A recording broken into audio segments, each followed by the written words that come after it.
Welcome to Dancin Moon Songcast. I'm Scott Simpson, casting from Dancin Moon Studio in Spearfish Canyon on the north end of the Black Hills of South Dakota, right on the banks of the Spearfish Creek. If you'd like to follow along, you can download a free PDF from my lyric book from scottsimpsonmusic.com/lyrics, and of course you can find links to all my music there as well. So let's get casting and find out what song we're going to talk about this time.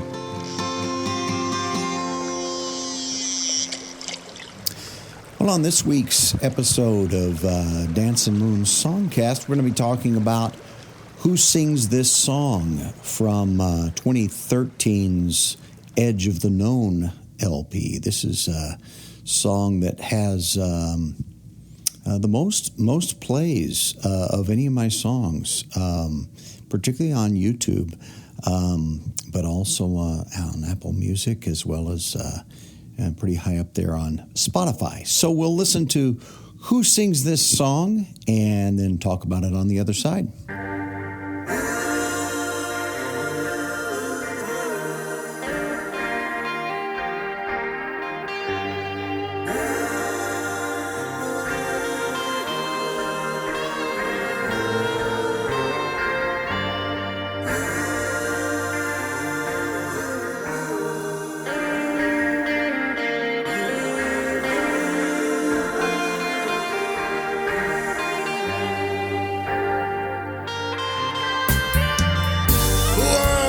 This land, tell me who owns this land, yeah. Who owns this land? Can't you tell me who took it from these hands?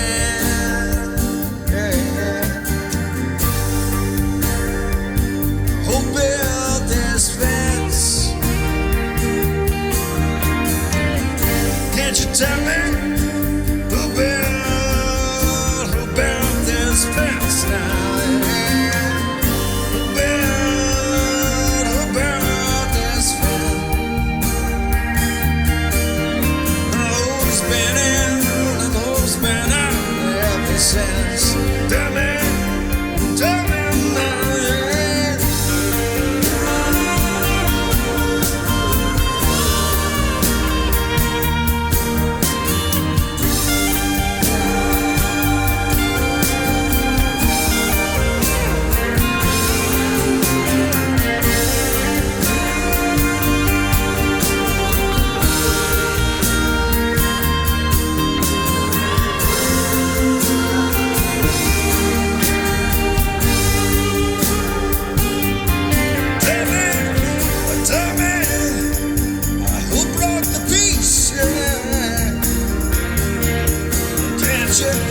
Can't you tell me who broke the peace?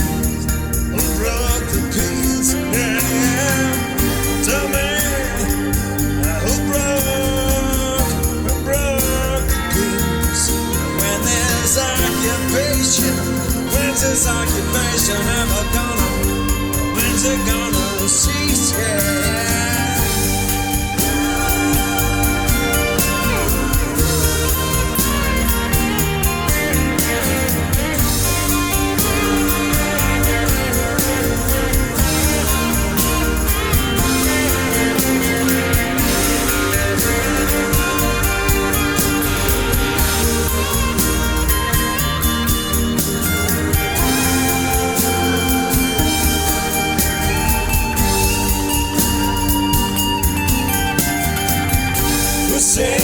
Sings this song?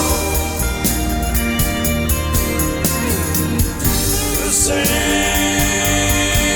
this song? Who sings this song? How long we gonna sing it? How long? How long? How long?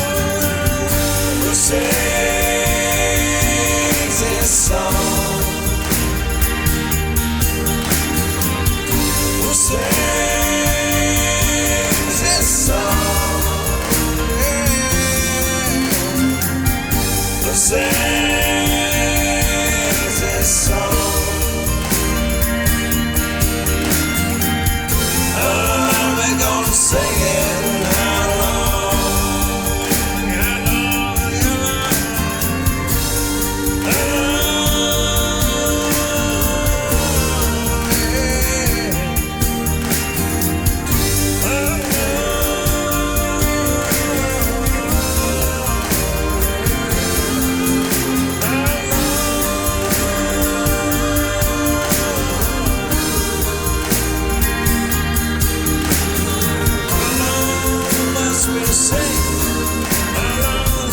How long must we sing this song? Yeah.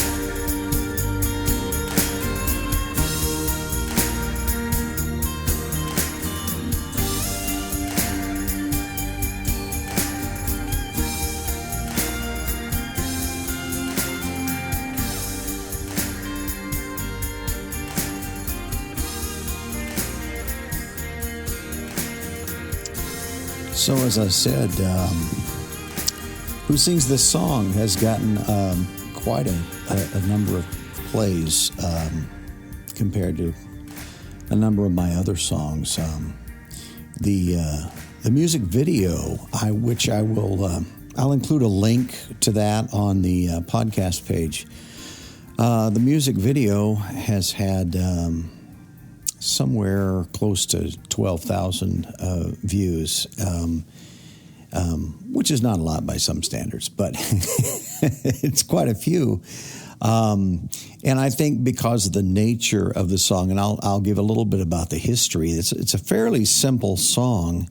When I was working on the album Edge of the Known in 2013, it was really an album celebrating the natural environment around the area where I live, the Black Hills, and here in South Dakota, and just kind of celebrating that, and in a number of different ways, and making a point about a few particular issues. This particular song, I really began by saying, "Hey, I'd like to, I want to write something that's sort of an anthem, sort of a rock anthem." And so that's what I had in my head, and what came fairly naturally to me was my concern about the fairness and the equity of land in our area in relation to the indigenous people of our area.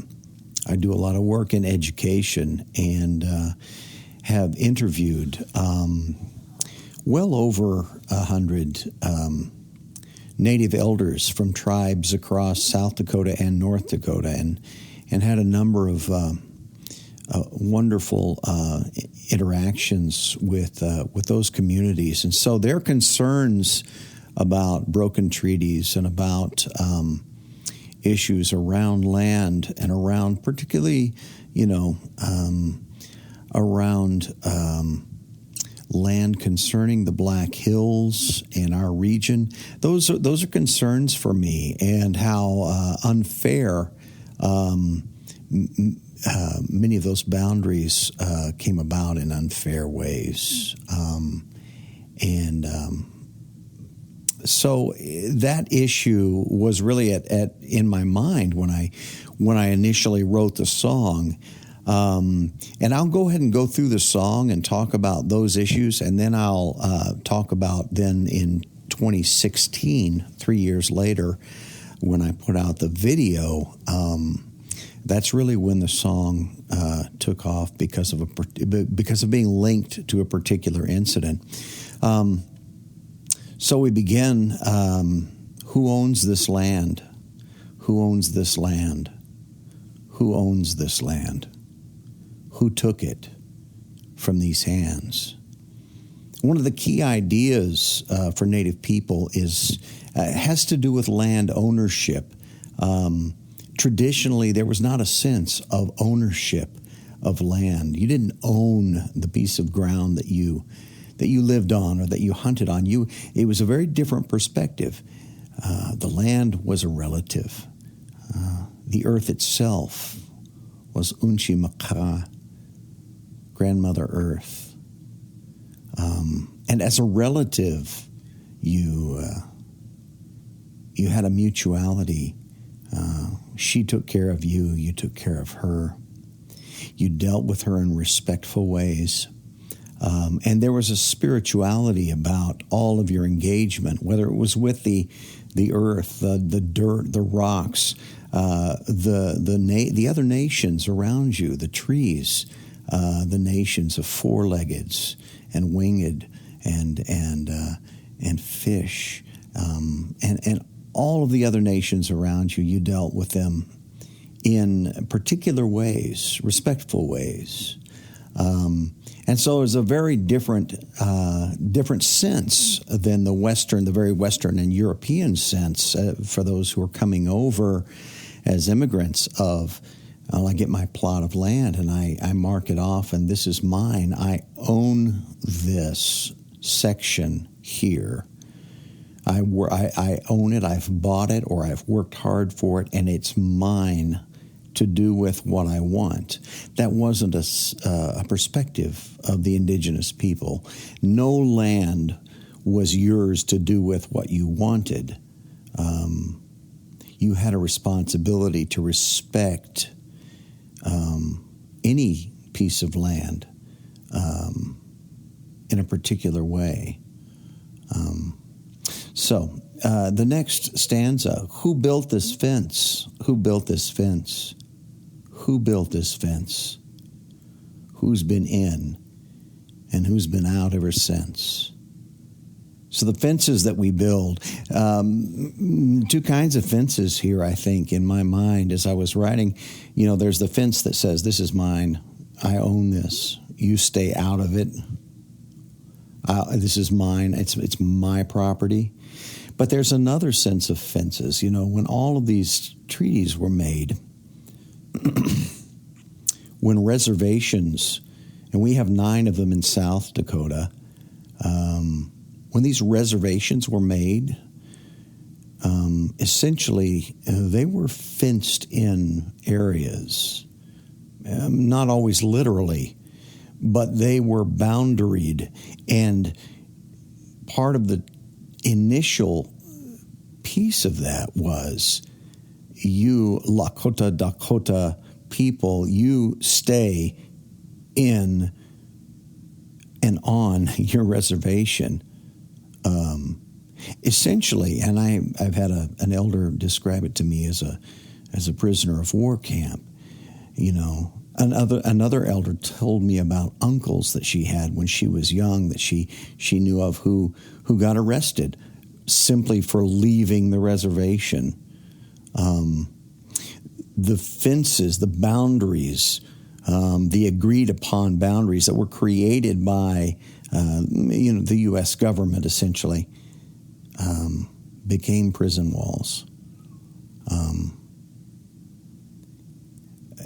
That still has resonance today. The laws aren't the same.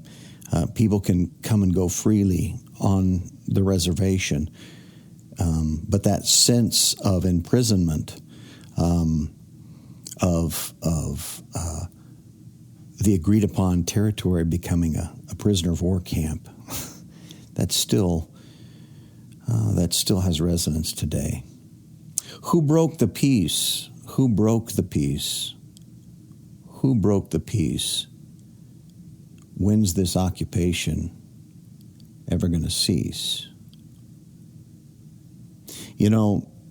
It's interesting because in the American mythos, we think of the Great West as this great open, wide open land up for the taking. There were signs and posters, free land, just come. You just have to work it. It's yours. It's free.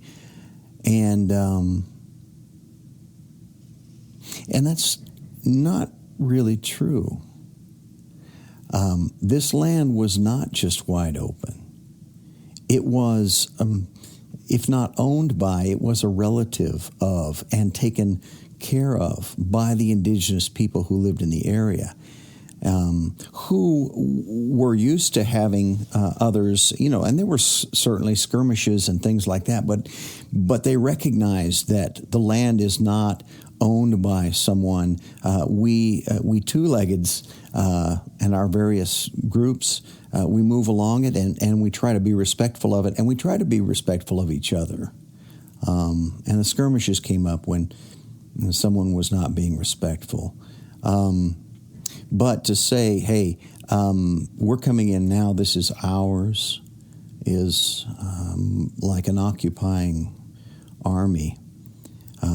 Thankfully, nowadays, I think a lot of people are making statements about at an event that acknowledging that the land we're on is the traditional land of a particular indigenous group, and recognizing their elders and recognizing their elders who have passed away and that sort of thing. But that recognition has been long coming. There's still this mythos that the great American West was just this wide open, nobody's land, no man's land. You could come in and get it for free if you were ready to work hard.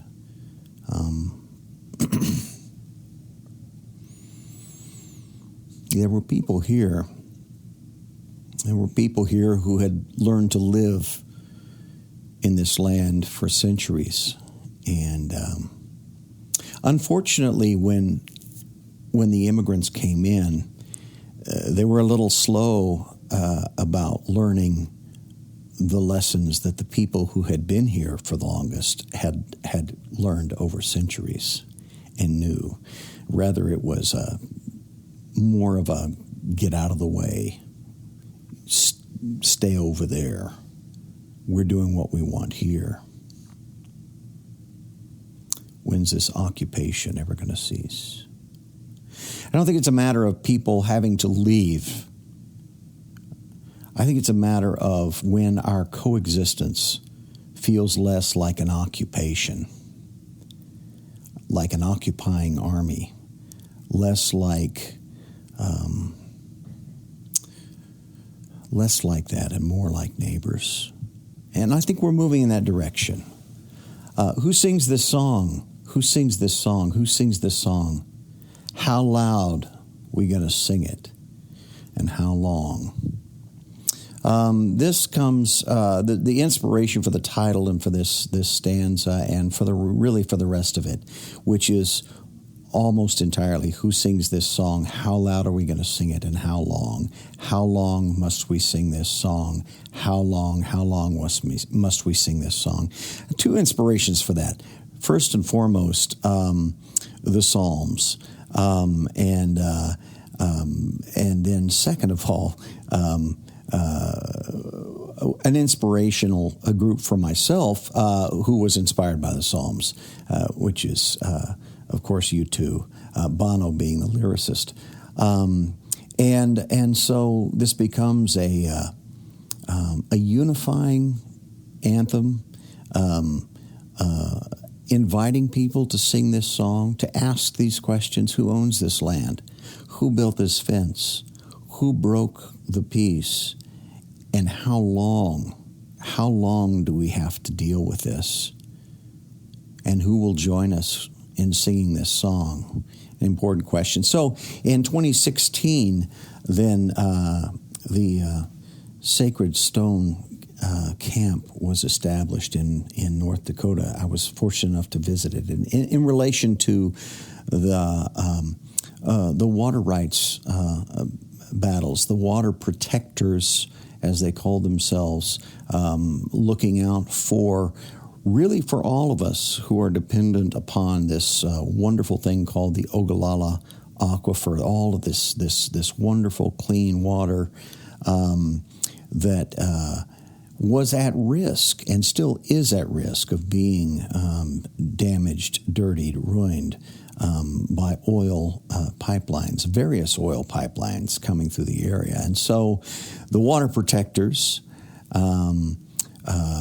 formed that camp in protest and sort of rallied under the Lakota phrase, Mniwichoni, which is water is life. And at the time in 2016, then things came to a head, and the corporate entities planning to build the pipeline came out to the camp with in violent ways, with dogs, and they tore things up, and they overran sacred burial sites, and so this was all captured in our news, and really brought the attention to this issue across the country. So at the time, I was just heartbroken about it. I was able to visit the camp and particularly to visit the school that they had set up there for the children, and it was a beautiful place and many wonderful people there. And it was a particular and a special time of unifying thought for Indigenous people and many others, neighbors, friends, and it was a wonderful time. But I was inspired by that, and then I realized, okay, well, I have this song, and then I was watching the striking video of this attack on the camp, and I thought those two things need to come together. So I put together the video that you can see by following the link that's there on the podcast page, and so this particular song, I think, became a part of this set of wonderful creative works that grew out of that particular political event and continue to have resonance, I think, as we move forward as a country. And these fights are not over by any means, and so they continue. But I think to have an anthem, to have something that brings us together and says, here are the questions we're asking. Let's ask them together. Let's ask them louder. And let's ask them until we get answers, and until we end this occupation, until we live as neighbors and relatives on this land, not as occupiers and the occupied. And so that's perhaps why the song has had some legs, has gotten a number of streams. So thank you again for spending some time talking about this particular song. Who sings this song from 2013's Edge of the Known? You can hear all my music at ScottSimpsonMusic.com. It's there for links for streaming and for purchase, and are all there. You can also find my lyrics there as well. Thank you for joining me on Dancin Songcast. Be well.